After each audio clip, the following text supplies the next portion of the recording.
4 slow, down 9.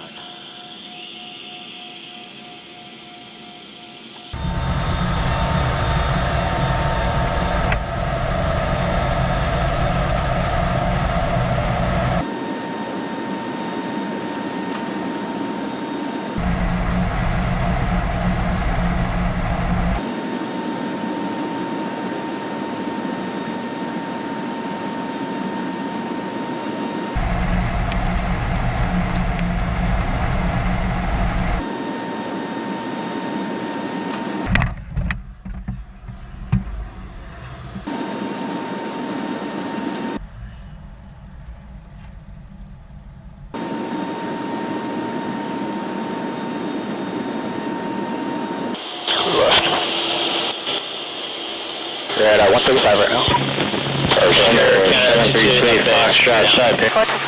Copy, checklist complete, cleared to land. Point looks good.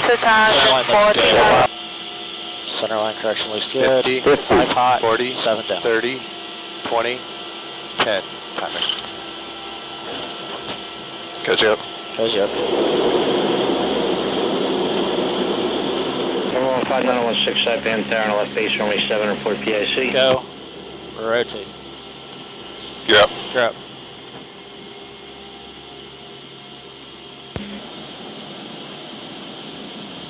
Alright, co-pilot, you ready to fly? Ready to fly. Co-pilot's aircraft. Co-pilot. 50, standing by 100. Landing gear. Down. 50. 40, 30, 20, 10.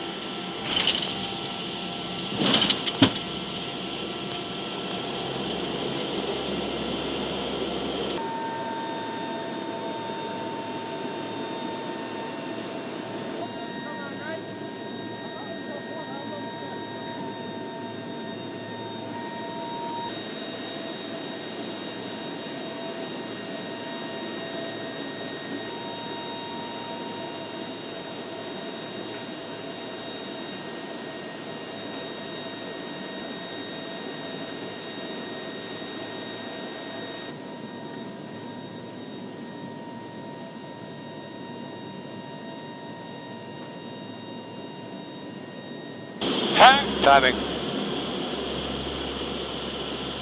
Airspeed's alive.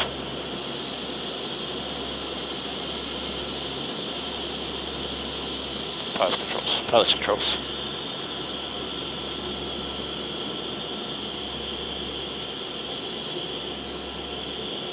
Go. Rotate.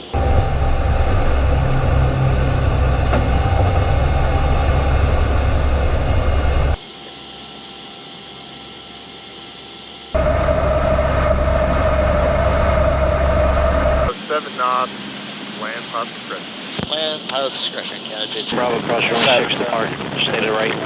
Standing by, final. Standing by pilot configuration.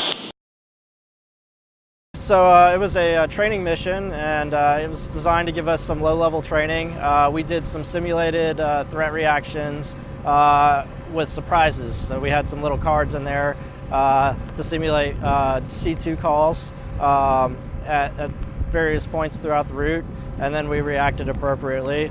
And then we went into Tinian North and did some LZ work there, practice spot landings. The C-130's got an amazing capability to land in really short fields, austere conditions. And so having the opportunity to practice that away from our home station is a great opportunity. It all starts with crew coordination. You know, we like to have a nice stable airplane as we're going into those places, because if the plane isn't stable, then you know, you're just setting yourself up for failure.